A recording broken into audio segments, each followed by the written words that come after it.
Welcome, everybody, to a very special Black Friday episode of our Quack experimental podcast. Now, you might be wondering why we're sitting in the darkness here like this, like we are. Well, it's because it's Black Friday, or at least it's Black Friday weekend.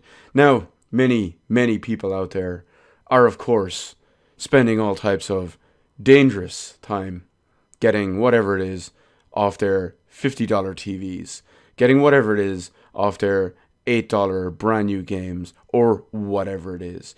Now, you might be wondering, Q, what did you get for Black Friday? What have you spent all your millions and millions and millions on for Black Friday? Well, boyos, I only got one specific little thing on Black Friday.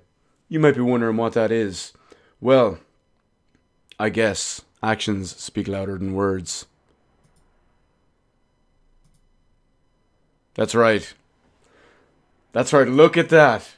Look at the difference. Look at that difference. That is crazy. That is nuts. I've hoodie here. That difference is nuts. I love it. It's so good. It's so good and it was worth the money. Yes, I got a light. I got a proper light. Now, it's still kind of questionable because look, look, it doesn't work well with my skin because I am so ridiculously pale. But luckily, this one has a lot of customization, temperature, brightness, all of that good stuff. This is on like 5% brightness. It's on a very cool setting, but it's 5% brightness. Anyway, excuse the almost dying voice. What's going on, everybody? It is, of course, the one and only Q from Retro Q Gaming. As we all know, yes, I am here and I am the best ever. You know it, I know it, and that's all that matters. So, let's go anyway. Let me know also just what you got with your whole Black Friday deal in the comments section below, and then we'll move on to the rest of what we want to talk about. Of course, we're going to start with something special. And when I say special, I don't mean something near and dear to my heart. I don't mean something that happens once in a gajillion years that begs everyone to talk about. No, I'm talking short bus special. I'm talking window licking special. I'm talking, hey, you're not allowed outside the house without a bicycle helmet special. Because we're talking about Google Stadia. And they're back at it again. Now, we're not talking about Google Stadia because of their whole fake resolution and lower graphical settings than they ever tried to say they were. Destiny 2 and Red Dead Redemption 2 are great examples of this if you don't know what I'm talking about. Of course, when Google Stadia was being marketed and advertised before launch, they said, oh yeah, it's going to be native 4K, maxed out, PC 60 FPS experience. Destiny 2, specifically Bungie, have come out and said, no, sorry Google, but when Destiny 2 is running on Stadia, it runs at native 1080p at medium settings. And then Google, of course, came out and said, oh yeah, we run it through a 4K pipeline processing and upscaling and whatnot. But at the end of the day, it's native 1080p with medium settings. It's like a fucking playing on a console. Anyway, other than that, Red Dead Redemption 2 is the obvious comparison as well that I mentioned, because not only does it run at roughly 1440p, but it also looks visually worse than the Xbox One version of the game. Or, no, you know what? The Xbox One X version of the game. Now, the Xbox One X version, surprisingly, is native 4K. But obviously, quality settings are not top-notch in comparison to PC's actual top-notch settings. But they're still medium-ish. And it looks better on the Xbox One X than Stadia. This is reason 8,947,912 why streaming services are absolute dirt and absolute dog shit. But anyway, we're talking about Google Stadia today because we're talking about hardware. You might be wondering, Q, there's no hardware for Google Stadia. That's the whole idea about this. No, that's, for the most part, that is true. But we're talking about the possible false or possible unsuitable hardware, whatever it is, for Google Stadia, because these Chromecast Ultra units that Google supply to use this this joke of a service, there are reports of them overheating, shutting down, malfunctioning, etc. from overheat. Now, you have examples such as messages popping up on TVs that will warn you, say, hey, your HDMI port that you're using is running hot, and it's dangerous for obvious reasons. You have people who are in the middle of doing whatever it is they're doing, playing games, or, well, I suppose it will be playing games if you're using Google Stadia on Chromecast Ultra, and then suddenly it just shuts off because it's overheated. So that could be a bit dodgy anyway. But this is kind of nothing new in a sense, because Chromecast Ultra is known for running hot anyway. Now, of course, every device will run hot. That's the nature of power. That's the nature of technology. And no matter what you do, when you put power into something to run it harder, look at the human body, for example, it heats up. It's basic 101. So anyone who goes against this is just illogical, ignorant liar. But it works in every facet. So I'm not going to deny that even a Chromecast Ultra in regular use would get a bit warm, would get a bit hot, would get whatever. But these are known to be running hotter than usual, or hotter than an equivalent piece of hardware. And then, when you take a Chromecast Ultra running at 4K, supposedly, even if it is fake 4K like Google Stadia, it supposedly just goes right up in the heat output.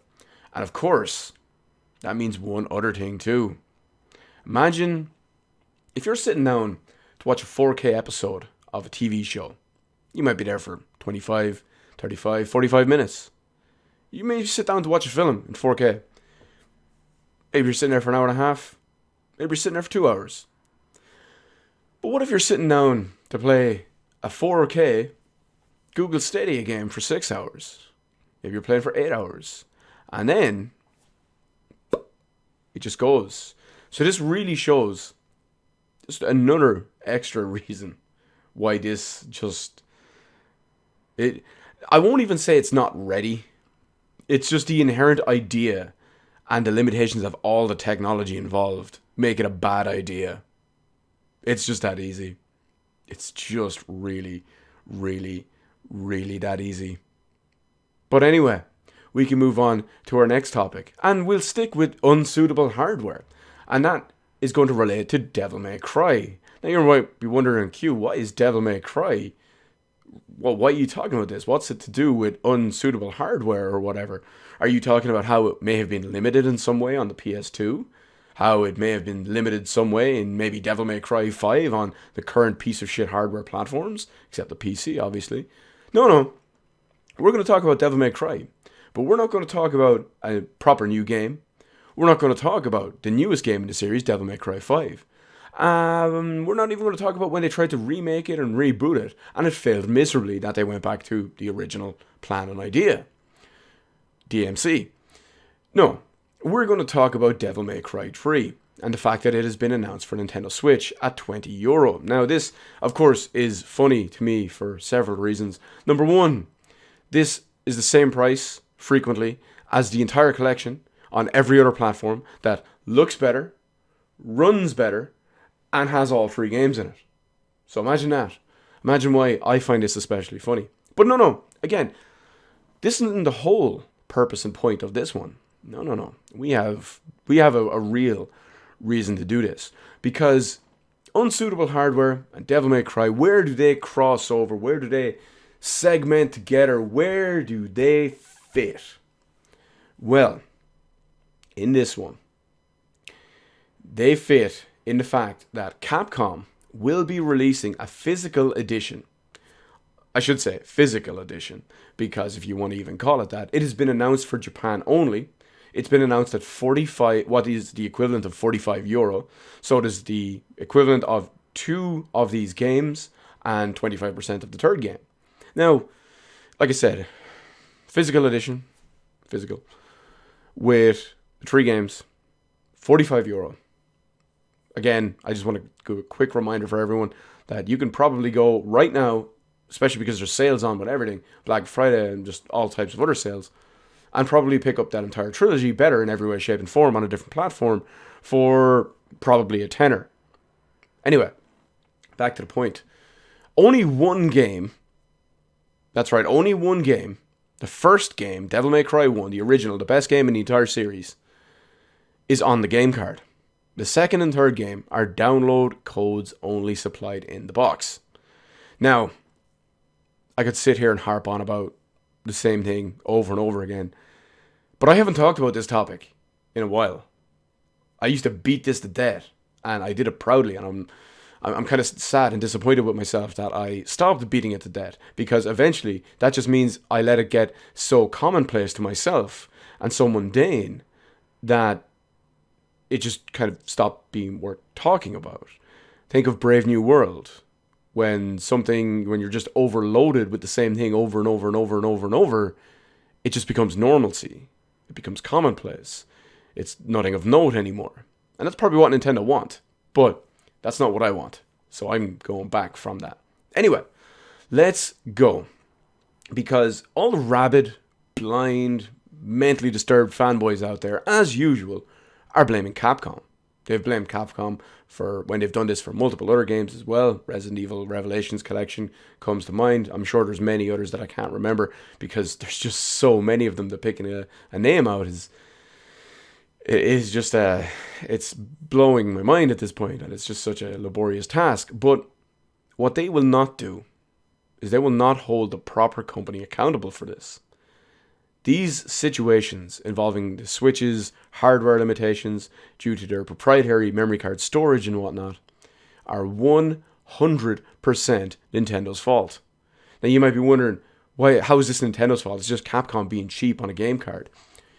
The whole situation, the whole proprietary storage media situation that Nintendo created with their system is why this is an issue. Nintendo created the system. They created the foundation of this, again, situation. These options to developers and whatnot were created because of Nintendo's lack of foresight, Nintendo's lack of coherent logical thinking, Nintendo's idiocy in this regard. And of course, the most common reply I get from all is, oh yeah, right, Q, they could just stick a Blu-ray drive in a portable device. GG, no re. No, you fucking mouth-breathing, window-licking ignoramus. I know who you are. All probably dozens, if not hundreds of you, who use the same illogical, shitty argument and think you're so smart, but you're really just a fucking blithering idiot. The problem is that Nintendo, if you think that that's the only other option Nintendo had, and that Nintendo were not at fault for this,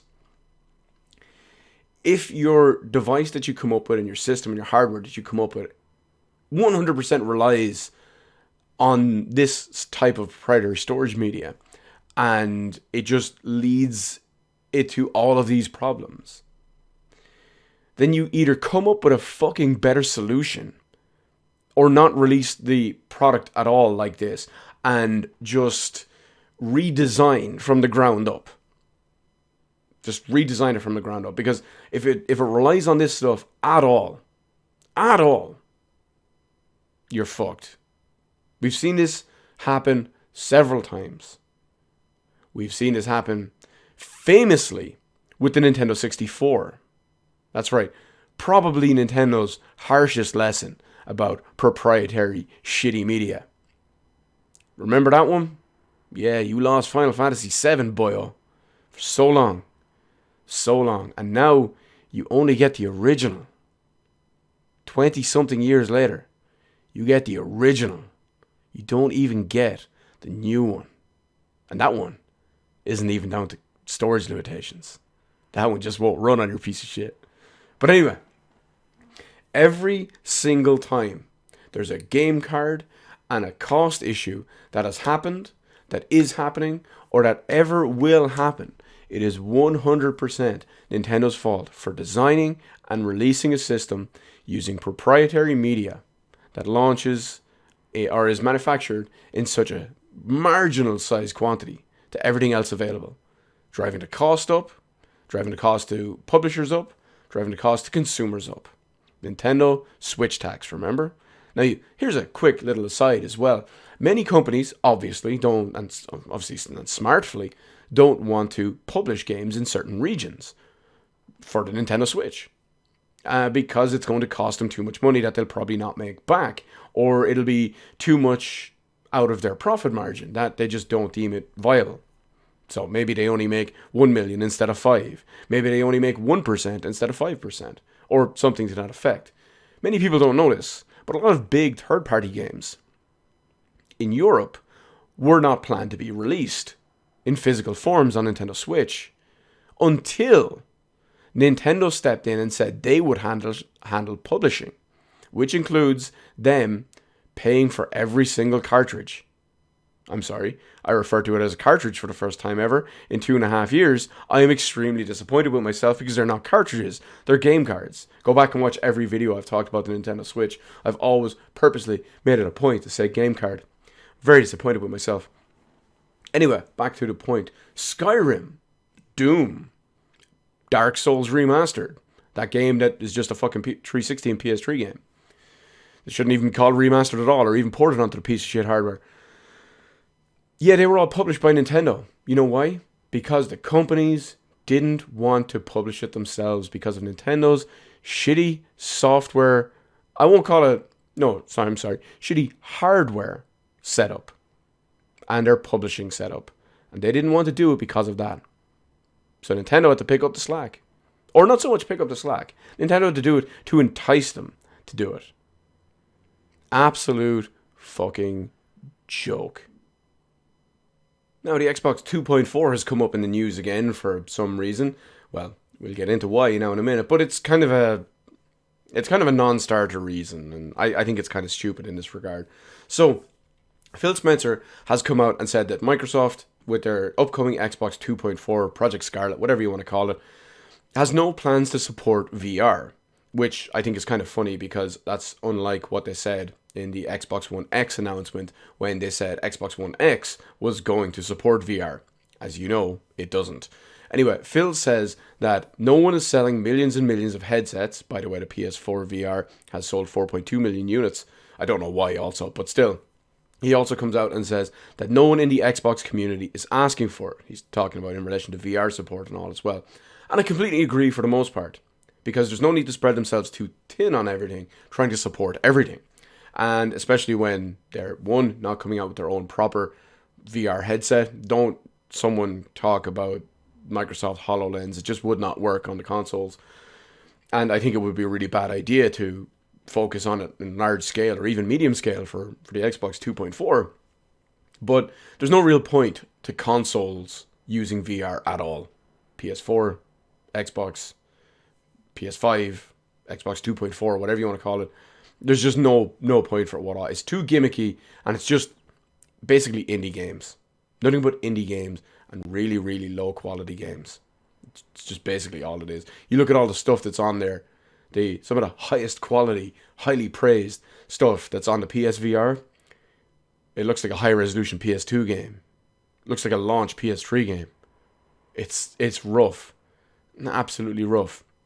Now, let's go flip it on its head a little bit, because Microsoft are obviously talking about the Xbox 2.4 and what the console is going to support, but that's not Microsoft in general and as a whole, because all of that, the team behind Microsoft Flight Simulator, after massive fan outcry when they found out that there was going to be no VR support planned for the upcoming Microsoft Flight Simulator, they went back from having VR wasn't planned to now it's very, very high up on our list of expected stuff.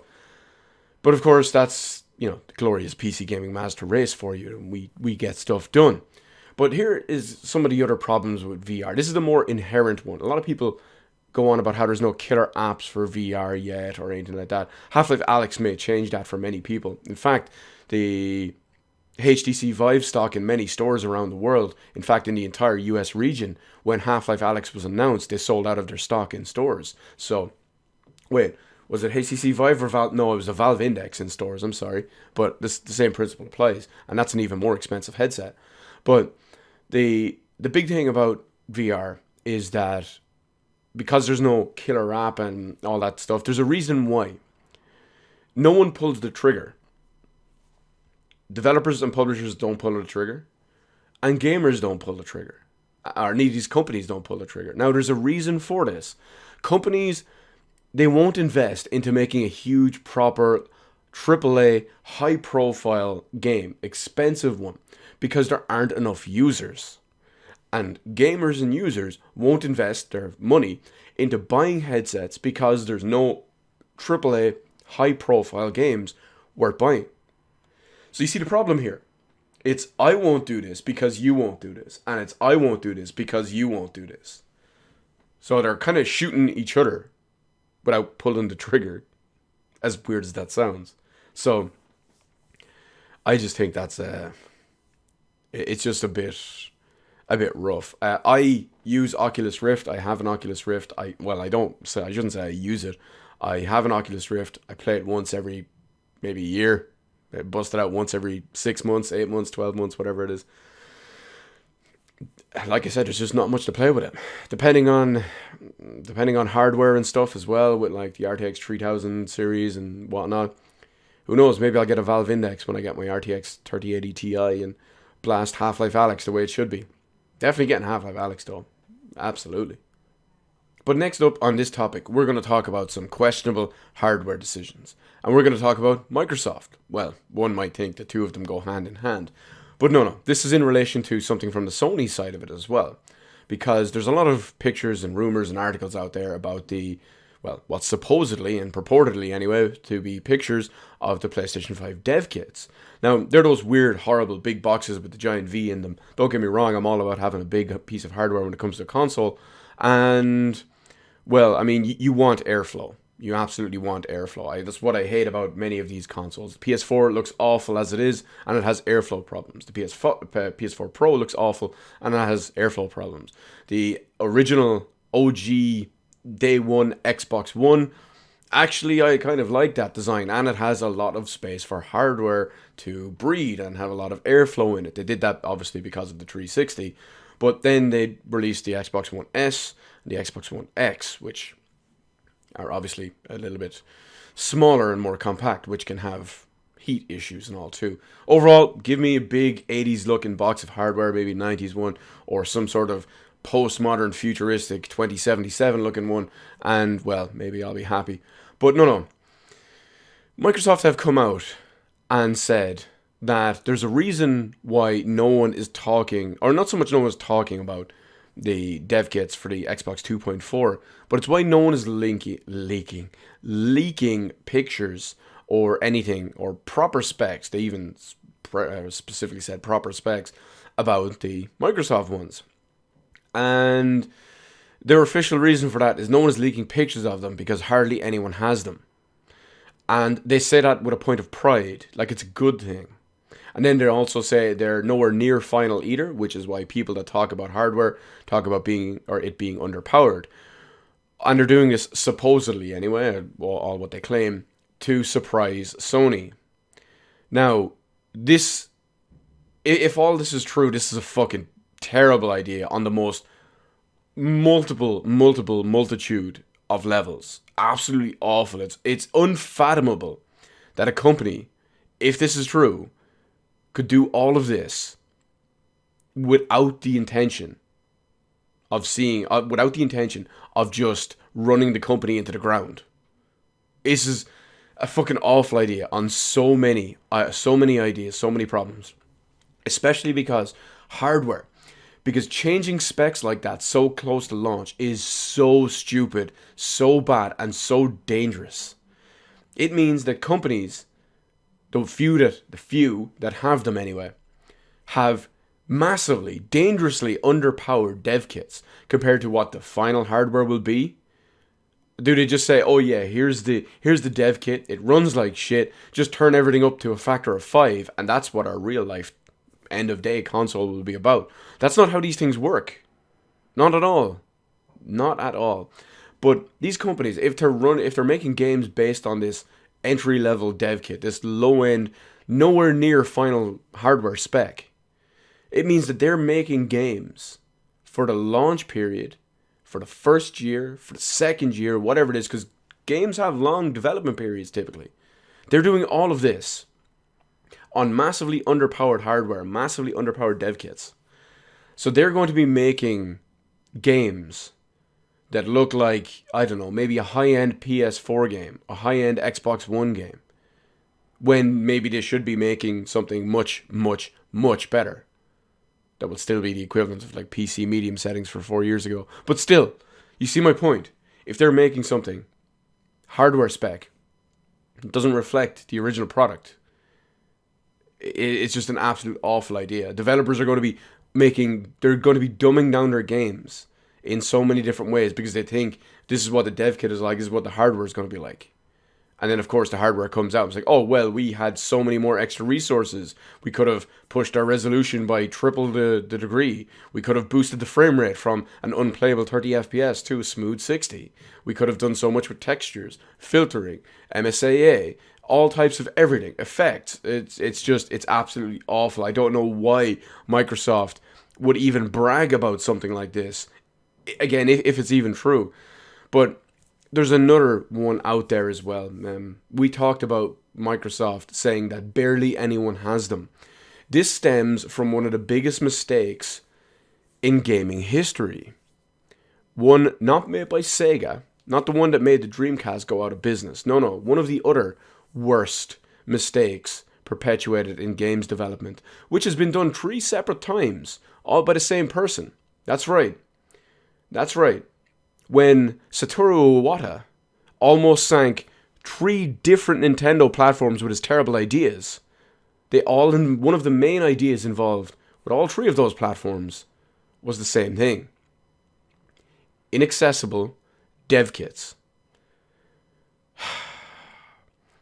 If you don't know what I'm talking about, famously, back in the GameCube era, Satoru Iwata was one of the 2 people high up. Actually, I'm sorry, he's one of the 3 people. I forgot Miyamoto. He was included in it as well as whoever was in charge of Nintendo at the time. These 3 people in the GameCube era, or just before the GameCube era, because obviously you want to get dev kits to companies before the hardware comes out so they can develop games to have ready for the hardware at launch. Nintendo famously expected, remember this is off the flop of the N64, on their next piece of hardware, they expected people to just wildly guess what the hardware would be, develop something, bring it to Nintendo, and then, well, maybe they gave them an idea of a dev kit. Now, not only that, which is just the most ludicrous and worst idea I've ever heard, but not only that, Nintendo, when they did deliver very, very, very, very, very few dev kits. Now, they were designed poorly because, you know what, I'm getting ahead of myself. Because they didn't deliver these dev kits to companies a year before launch, 2 years before launch, 6 months before launch, at launch. No. Nintendo started giving out, on small scale, dev kits properly to other third-party studios, even high-end big-name ones. Not 6 months. 12, 18, 24, and 30 months after the launch of the console. Imagine that. Imagine releasing the Xbox One and having basically almost no games for it. You have a couple of first-party games, and you have an extremely small amount of other games. And then, 2 years later, a year and a half, 2 years, 2.5 years later, you start giving out dev kits. Imagine that. And when you do get these dev kits, this is the point where I almost got off track on a minute ago. When you do give these dev kits, specifically the Nintendo GameCube ones, there's a bit of a problem. When you look at how dev kits are supposed to work, and how almost every dev kit in existence has worked, it's all representative of the hardware. It's all, hey, it's going to use this type of processor, so the dev kit has this type of processor. it'll be a bit more powerful because dev kits are a bit more powerful than the finished product. Say, hey, it's going to use this type of RAM. Here's this type of RAM. It's going to have this type of GPU. Here's this type of GPU. So it's hardware-based dev kits. The Nintendo ones for the GameCube era were PCs. And I know someone's going to say, oh yeah, but they are PCs. No. These were standard PCs with software dev kits. Yes, that's right. The dev kit was software emulated. If you don't know what that means, your performance is tanked. Your representation and your optimization is wildly inaccurate. I know I've really gone into extra detail about this. I just love shitting on these terrible business ideas, no matter who they're from. In this case, it's obviously Nintendo. But remember when I said there was 3 platforms that Iwata nearly ruined using many business practices, including this? When it comes to the whole dev kit situation, GameCube, DS, 3DS. He almost sank all of those. So yeah, Microsoft.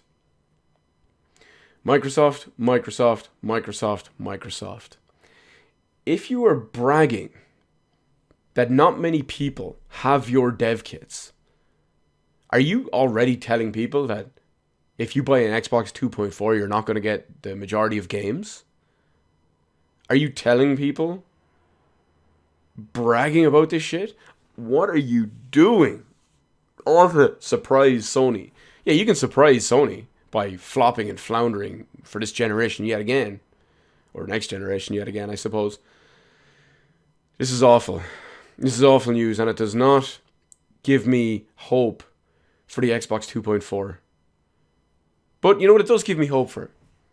Continuing to buy all future Xbox games, or Microsoft games I should call them, on my PC, where they will run better and look better simultaneously than they ever will on an Xbox console, which is absolutely glorious to me.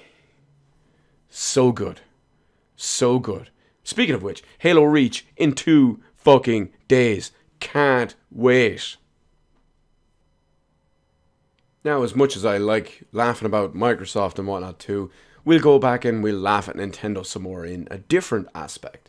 We're going to talk about them going after, legally, these Pokemon leakers.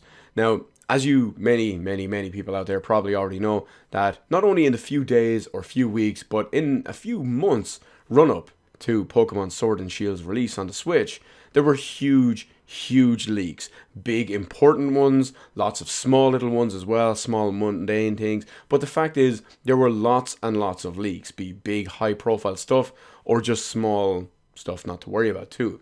So Nintendo have been going after these legally for, well, extra hard. Now, of course, usually they go after someone anyway, or maybe just send them a cease and desist or something like that. But this time, it looks like they're going big. They're going ham. They're going whole hog in order to try and prosecute these people. Now, this one is especially funny to me because it feels like the only reason that they're doing this, the reason why they're going extra hard and they're going big and whatnot for it too, is because, well, they couldn't sell us a bill of goods like they wanted to. It feels like they're doing this because the leakers exposed all of the cuts, the ones that weren't properly announced, the ones that weren't properly talked about, all the negatives about the game. And Nintendo are saying that it has done irreparable, innumerable damage to the company. You did this to yourself by making these decisions, by making these cuts, by designing stuff this way. You did it yourself. Congratulations, you played yourself. Which is especially funny. Let me give you the perfect example of this. Because they weren't able to con everyone into buying what they thought would be a quality, high-profile, complete game. They weren't able to do that, and they probably figured that, oh, well, we didn't sell 50 million units in one day. This is the leaker's fault. No, it's because you designed a poor game's fault. I'm sure, yes, maybe you would have sold that amount of games, or ones you wanted, or a higher number or whatnot too. And then, one day after, everyone realizes, oh, wait, we've been conned, we've been scammed. So, yeah. But anyway, I was going to make a comparison a second ago. I completely forgot what it was. I don't remember at all. Pokedex, something to do with that. What were we talking about? Going after hard, Sword and Shield. No, You know what? It just came to me and it went. I probably basically just covered it anyway. But it's just funny that they were not able to sell us and con us, or con. I shouldn't say us because I was buying the game anyway. They weren't able to con people into all these cuts and whatnot too. And I just think it's funny that they're going after them for that, for their own bullshit reasons and whatnot too. It's just laughable. Basically, it's absolutely laughable. But hey, it's completely on brand for Nintendo in the Switch era. Don't fix the problem, which is yourselves, but just plug your ears, stick your head in the sand, and send the lawyers after everyone else. Now, this is a nice little bit of topic I wanted to talk about because, well, it popped up at the perfect time after some of the stuff I've been talking about the last few days, or even the last few weeks, or hell, that I've always consistently kind of pushed. Well, you might remember that new game out there at the moment, Ghost Recon Flop Point. I mean, Breakpoint, I think they call it in the Ubisoft world, but, well, everyone knows it's Ghost Recon Flop Point. Now, surprisingly to many people, myself included, Ubisoft are looking into removing, officially anyway, this is their word, they're looking into removing the always online requirement for the game. Now, they would say that the very, very earliest they may be able to do this is early 2020. Come early 2020, they will have a proper bigger announcement or a proper bigger piece of information if this will be viable, maybe a time frame, what would be changed, what won't be changed, what will be different, what won't, yada, yada, yada. But you might remember that I talked about games being needlessly online just because they want to control so much. They want to fuck you over in so many ways. This was a great example of that. Many people will compare this to Ghost Recon Wildlands, and, well, when they look at the difference, it's like, hey, why is Breakpoint always online? It's that kind of deal. Now, I've always said there's many reasons why they want to do that. Control being the main reason they want to do it. Be it being able to control when you can and can no longer play the game. That's, of course, their big deal. But the funny thing to me is that when the game flops, and this game has flopped famously with like 86% less sales than originally planned, or 86% sales than the previous game in its same launch period. And of course, I'm sure those sales of this game have just dried up since. But it's amazing how quick they're going to turn tail, just run to try and actually fix anything. Not when people ask for it at first, when people express concern and whatnot. Not when people first off don't want it, but when it affects their bottom line, they'll go and do it. Think of it that way. Think of every company that changes something after these big negative things.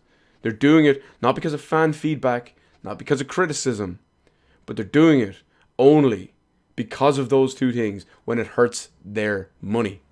And that's it. That's it. It's amazing what they're willing to do when they want to try and sell copies. I always feel that the best comparison I can make for this is SimCity. You might remember the last proper SimCity game when it launched on PC a few years ago, and it was a royal shit show. It included an always online requirement for some completely inexplicable reason, and there were many, many, many people out there who tried to defend this. It was absolutely laughable and absolutely a joke. They said that it would never be able to be run offline, blah, blah, blah. It was all to do with their superior, amazing AI that was basically run on supercomputers. And then you would play the game and you'd see all the traffic would get stuck on one road and not any of the other millions of roads around it that they could have taken because, superior AI and whatnot too. There's many, many other things, but that's the prime example that sticks out to myself and many people. And not to mention that they couldn't even play it. Because so many people were trying to play SimCity at launch, it just couldn't handle it. It crashed horribly and it was like offline and almost unplayable for weeks at a time.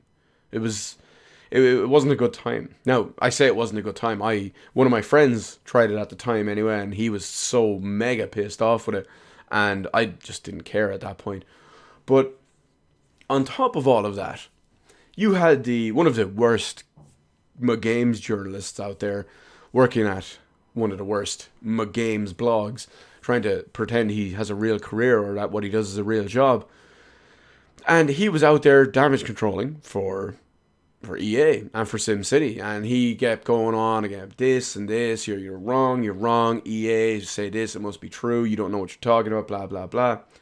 And I think it's especially funny at one time when someone replied back to him and they just said, oh, EA could 100% make this offline and you could do all those calculations on any normal computer that can run the game. And the guy who works for Lollygon, who just came back and just said, oh, unless you worked on the game or you're a designer or developer or whatever, shut your face, you don't know what the fuck you're talking about. Then you click on the guy's profile and it's like, oh, one of the designers and lead programmer of SimCity. Yeah, that fairly shut him up. Of course, it's no surprise that the guy went on to, make their legendarily bad Doom review. It's no surprise there. But anyway, I just think Ghost Recon Flop Point, this is especially funny. Hopefully, even though I don't buy or play Ubisoft games anymore, hopefully going forward, they'll see that there is blowback after all the bullshit they try and pull. Because we all know they've tried to do stuff with crazy microtransactions. Apparently the Assassin's Creed is Odyssey, the most recent one, was a big issue when it came to that as well. And, well, this was part of it too. Flop Point just massively balanced against you in order to pay for these, just like Assassin's Creed was. So, maybe the next one, maybe Watch Dogs 3 will have its... Watch Dogs Legion even, will have its online-only requirement that we've never even heard of. Maybe that will be pulled and changed before launch. Maybe you won't have buying XP boosts. You won't have buying skill boosts. You won't have any of that stuff. It's something we could hope about. Because eventually, they keep trying more and more. Eventually, there's pushback. And then they walk it back. But remember, they may walk it back. But the point is, they tried to fuck you over. They tried to nickel and dime you. Always remember that, because that's what they want you to forget. They want that one little bit of goodwill for that one game to make you forget about all the bullshit they've done in all the others, all the ways they've tried to progressively make it worse and worse and worse for you, for gaming as a whole, over all this time. Now we'll hit one more extra little topic just before we get to the end of this here, and this one is a kind of interesting one. It only popped up at the last second, and the wording I've always found on it is very strange. There doesn't seem to be any proper official announcements, and it almost feels like there's a lot of maybe misinformation out there. And I just want to talk about what I've seen on it so far anyway, because we're going to talk a little bit about PC hardware. Specifically, we're going to talk about GPU manufacturers, we're going to talk about GPUs, display tech, and refresh rates, and some, proprietary technology in there too. Variable refresh rates, of course, mean that instead of just having a standard PC monitor or TV or whatever it is, just refresh 60 times a second, no matter what the source going to it is. Say, for example, if you're playing on a console and your game is obviously dropping frames because it's a console game, one moment it might be 34 frames a second, or it might be refreshing at 48 frames a second, but more realistically, it'll probably be refreshing at 22 frames a second. It's not consistent. And of course, because of that, you get screen tearing. Now, with variable refresh rates, luckily, what we can do is if your game is running at 60 FPS 1 second, your screen can refresh 60 times in that 1 second. Then maybe the next one, you're refreshing at 90 frames per second, and your screen is refreshing at 90 frames per second.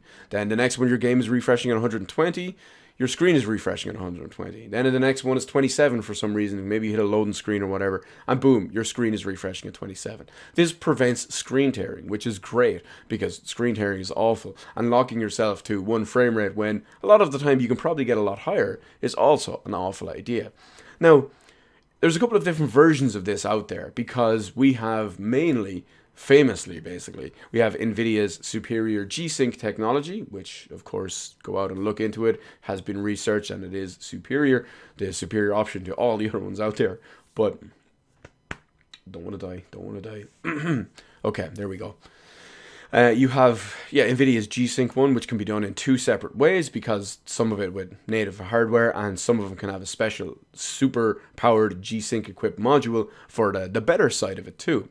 But you've also got ones like, say, AMD's in-house version, which they've kind of made a little bit open source, I guess, and a little bit more widespread and available. But they've done it with FreeSync. Now, FreeSync, of course, when you look at it, it's a cheaper version of it.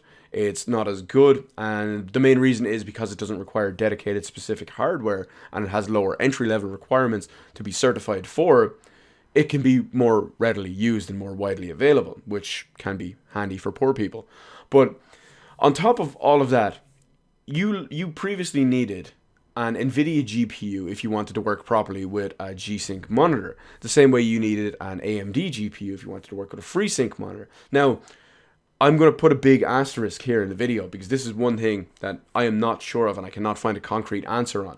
Everything I have looked up has implied that you need an NVIDIA GPU to even use a G-Sync equipped and enabled monitor.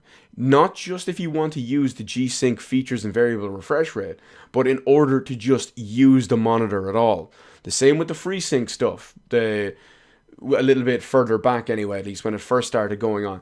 If you wanted to use the variable refresh rate at all, not just if you wanted to use the variable refresh at all, but if you wanted to use the monitor at all, you would need an AMD GPU. The reason why everyone out there, everywhere I go, it seems to say this. It never specifically says if you want to use G-Sync or refresh rate, variable refresh rate, or FreeSync and variable refresh rate. The reason why I say this is confusing is because of the wording and the fact that I am running an NVIDIA GPU and my 4K monitor to my left here that I'm monitoring stuff on, that you see me look at on my left every so often. This is an AMD FreeSync equipped 4K monitor. Works perfectly. Obviously I have I can run it just easily. There's no problem. Now, I don't play games or anything on this monitor, so I don't need FreeSync. So there's a big asterisk beside it there because companies need to word this stuff and clarify this stuff properly. It's absolutely awful that they don't. Anyway, back to the point. Anyway, so this eventually NVIDIA started. You needed a monitor equipped with a special G-Sync module. There was extra physical hardware placed inside the monitor that would allow you to use G-Sync and all those extra features and that quality and whatnot too. Now, eventually NVIDIA started allowing G-Sync compatible monitors to use it. But because those monitors didn't have the hardware in them, they didn't have the physical G-Sync module in them, it would run a lower end spec of it. Now, generally these were mid to higher end, well, I wouldn't say mid, but they were more so higher mid-range or upper mid-range monitors that could be G-Sync compatible. Now, there were only a few of them. I think at the moment there's only something like 20, 30 or 40 out of something like 600 or 900 monitors that they've tested, because many monitors that aren't top-end monitors didn't meet the high standards of NVIDIA G-Sync. They would meet lower standards like, say, FreeSync from AMD and whatnot, but they wouldn't meet the higher-end stuff. Now, there's a couple of obvious reasons or obvious things I want to say about this, basically. Why it wouldn't matter to not have a proper, true G-Sync monitor is just blows my mind. GPU, okay, let me phrase this and frame this for you properly. I am using, as my primary gaming monitor, the one in front of me right now, an Asus Republic of Gamers Swift PG278Q. This monitor was legendary. This monitor was famous for being absolutely bleeding edge amazing when it first came out in 2014. Now, this is a 2560 by 1440 monitor with a 1 millisecond response time, a physical G-Sync equipped module inside it, the very first one that I've ever done so, and it is a 144Hz refresh rate. So obviously that's high-end stuff. Now, this one has been available for 5 years, as well as not only this one, a newer version of this one, several newer versions of this one, and other side grade spin-off separate models. So there's even lower end models as well. I should say lower than this end models with physical native G-Sync. But my point is that I was using this monitor with an NVIDIA GTX 690 in 2014. Anyone out there who has bought high-end GPUs such as, I don't know, a 1080, 1080 FE, 1080 Ti, 2070, 2070 Super, 2080, 2080 Super, 2080 Ti, probably the only GPUs ever worth mentioning, anything else, not so much. You have absolutely zero reason and you have zero justification for, at least in my mind anyway, just 100%. I cannot take someone seriously if they pair that type of hardware with a non G-Sync module equipped monitor, proper high end monitor. Why you would not use one is absolutely beyond me. Clearly, one, if you are on PC, you are already looking for a better experience for the most part. Two, if you're buying hardware like a 1080 at launch, 1080 FE at launch, a 1080 Ti at launch, 2070, 80, Super, Ti, whatever at launch, clearly you want a better experience. You have no reason not to buy these ones. You're only hurting your own experience. And clearly, if you're buying proper hardware like that, money's not an issue. So it just blows my mind because G-Sync from NVIDIA, the proper module equipped stuff and the variable refresh rate afforded to it, especially importantly at high resolutions and high refresh rates at the same time, it's one of the best innovations in PC gaming in, I don't know, since NVIDIA brought out their version of SLI after they bought it from Voodoo. It's that important. The whole, 60, 90, or 120 FPS thing, the argument is gone. You leave your GPU unleashed, unchained, to push out as many frames per second as possible and still get a flawless, solid, silky smooth frame rate. Because you can. Your monitor can match what you need. Just because if you might have a game that you can play 98% of the time at 120 FPS and you find it jarring and you're unhappy about it and all, when it drops below that, and maybe you see some screen tearing or your V-Sync or whatever. So maybe you have to drop it a little bit lower to, I don't know, maybe 100 or 90 or whatever you choose for. You don't need to make those sacrifices. The hardware, the software, the technology to combat this all exists. It's the reason we make progress. Embrace it, people. Just do it. Anyway, where was I lost myself in my notes. True G-Sync display, G-Sync 2014. Oh yes, but no, here's the interesting part that's weirdly worded and not 100% clarified here. Apparently, AMD cards will now support NVIDIA G-Sync in some way, shape, and form. This is very weird because of the wording and all there too. It won't be coming to existing G-Sync monitors and whatnot too, not G-Sync compatible, not G-Sync module or anything, but it's true upgradable monitors essentially. Now there are two monitors out there at the moment. They're both Acer Predator series models. I'm not going to list the model numbers here, but they're both high-end Acer Predator series monitors that if you, going forward, use one of the soon-to-be released upcoming firmware updates, it will allow you to use the AMD stuff on these. But going forward, that more and more monitors that come out in the future are going to have it natively built in and, of course, supported going forward. Now, there's a... Here's where this kind of worries me. Not so much worries me, but... Well, no, it's more so worry for the industry, if you will. So, does this mean... Is AMD giving up on FreeSync? Are they discontinuing FreeSync? Are they stopping FreeSync? Are they just going to leave it stagnant at its existing standard and never change it? I know we have FreeSync 2 now, but that's still fairly new, isn't it? So that could be a little bit all over the place. So when you think about it, who instigated this whole thing? Who initiated it? NVIDIA have no reason to cave and say, oh, well, AMD here, we will let you do this just out of the goodness of their hearts. NVIDIA are slaughtering AMD in display technology, in GPUs, monitors, and just everything. There's no reason whatsoever. There's no benefit whatsoever for NVIDIA to just go to them first and say it. So my money is on this, is AMD admitting defeat and going and say, hey, we want to license something from you. We want to license, I don't know, G-Sync from you in some way, shape, and form. It's really, really weird to me, but it's also kind of moot, if you will, because you do need to support G-Sync on the AMD cards. You do need one of the monitors that actually has the physical model in it too. But G-Sync module equipped monitors are top-end hardware, like I said earlier in this segment. You don't buy a cheap bargain basement €120 1080p 60 FPS G-Sync equipped monitor.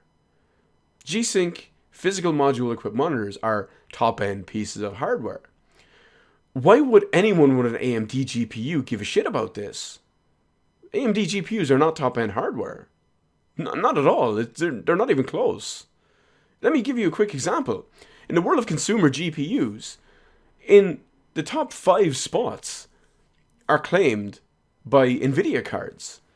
The only one that's not claimed by an NVIDIA card is the 5th place spot, which is claimed by a very, very limited production, limited edition, discontinued in extremely severely small quantity numbers of production, AMD GPU. And of course, that means if you want to look at still in production GPUs, the true 5th GPU is also an NVIDIA GPU. It's weird, because you have, in terms of the hierarchy, number 1 is a 2080 Ti, a 2080 Super, a 2080, a 2070 Super, and a Radeon 7. It's not even NVIDIA's current line, or it's not even AMD's current line GPU. It's not even a Radeon XT 5700, 5700 XT. Those GPUs are a joke. But again, if you want to remove the Radeon out of there because of it being discontinued and a limited thing and not even the current series, well, the 5th spot goes to a 2070. So you can see why there's a bit of an issue. So it just, this kind of blows my mind a little bit. Why would you pair middle range GPU hardware with a top end monitor? I don't get it. It's like those people who go out and build a beast new PC and then just take their old, shitty 970 from their old computer and put it in. It's like, congratulations, fam. You're running an Intel 10980 XE with a 970. Fuck off. I mean, I don't see the point here anyway. But there is one potential bit going forward here. In AMD, when their new proper GPUs come out, the Navi GPUs, and possibly even next-gen consoles, both will need to support variable refresh rates. Because, well, it's an AMD GPU in both of those, so naturally a stable frame rate is out of the question. So, still, it's important that they do need this. I mean, hell, one of the reasons when I picked out this 4K monitor to my left here, I was primarily buying this for my upgraded consoles. So that's why I made sure I got a monitor with AMD FreeSync in it, because Xbox One X supports it. We know the PS5 is going to support it going forward, and we know that probably the Xbox 2.4 will as well. So they're going to need it more than anything. Which will need it more, who knows? Consoles are wildly underpowerful, but again, so are AMD GPUs, so we just don't know. But they're both pretty shitty at the end of the day.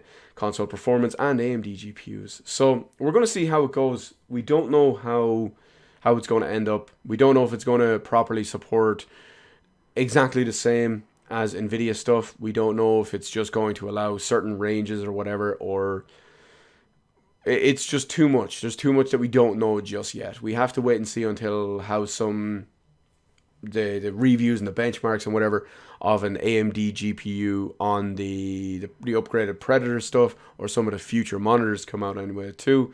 But until just then, we don't know. But to me, it feels like AMD could be fucking over a lot of people if they abandon FreeSync. But anyway, that's it. That's pretty much our entire thing for our lovely little 34th episode of our Quack Experimental Podcast. Before we do end it up, though, I will, of course, go with the most important topic that we do talk about every week, even if this one is especially concise. Q, what's up? What's the deal? What's going on? What are you doing? What are you playing? Well, I have 2 things to talk about this week, and that's basically it. Number 1. Pokemon, baby. That's pretty much all I've been playing for like over a week now. I've just been playing Pokemon. If you're current up to date with everything I've streamed on it so far, of course I'm only playing the game while streaming, so there's no offline stuff there. We'll be playing it a bit later tonight, depending on when you see this video and whatnot too. But overall, if you're caught up and all that too, spoiler alert, if you're not, you can feel free to click somewhere else as I drag this out to give you enough time to go over and do it. Well, I'm right at the end. I'm about to challenge Le Champion himself, and I'm pretty sure that's the very, very end of the game. So that's promising. I will probably do some cleanup streams afterwards as well, where I go back, we go through the wild area, we go through all the other stuff, we try fill out the Pokedex. Maybe I'll complete the whole thing. That was the original idea. And of course, there's a few other things as well where they tell you to come back after you've become Le Champion. So I can probably go and do that too. Now, I'm really dragging this out because, like I said, there's 2 points to talk about for this one. So I was just kind of going with the whole Pokemon thing a little bit too. But other than that, I started Borderlands 3. That's right. I buckled. I caved. I started doing it. I started playing Borderlands 3.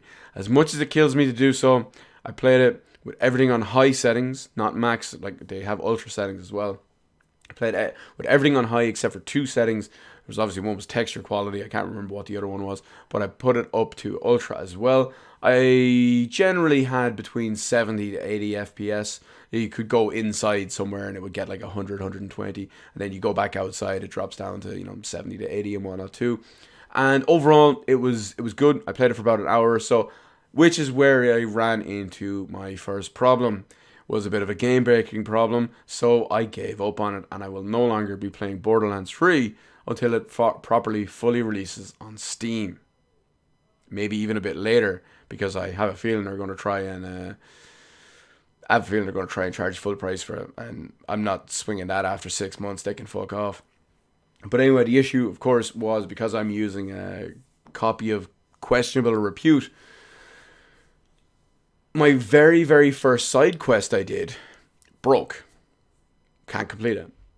Now, how many times... That annoys me beyond words as it is. That is rage-inducing and infuriating as it is. How many times is that going to happen during the course of the game? With side quests, how many will I not be able to complete? How many stories down the line will I not be able to see because I couldn't complete the first or second quest in the quest line? And of course, is it going to happen to a main story quest? Can't progress through the game then, can I? Would have to give up and eventually start all over again. So, that's it. I just said fuck it with Borderlands 3 and it's going to have to wait. So, I'm hoping to finish Pokemon tonight. I don't know what I'm going to do after that. I have a couple of games lined up to play next. Borderlands 3 was one of them. But, well, now that's off the question. We'll wait and see. But that's it for today. That is it for this week. I will see everyone next week on our 35th episode of our Quack Experimental Podcast. Until then, let me know anything you talk about, anything we talk about, anything you thought of anything that happened in the comment section below today. Feel free to slide into them DMs on Twitter or suggest something in the comment section below if you want me to throw my little questionable 2 cents on it, but we'll see how it goes. Anyway, as always, I want to thank everyone for joining me, just putting up with me through all of this, and I'll see everyone on whatever it is we do next. Video, stream, Twitter, Discord, wherever it is we shoot the shit. You know I'm there. But it is what it is. Anyway, in the meantime, when I hit the subscribe button, hit the... Oh, wow, I'm doing a terrible one when I'm sick here. But hey, fuck it, we'll forget about it. Just remember, winners don't play switchboards.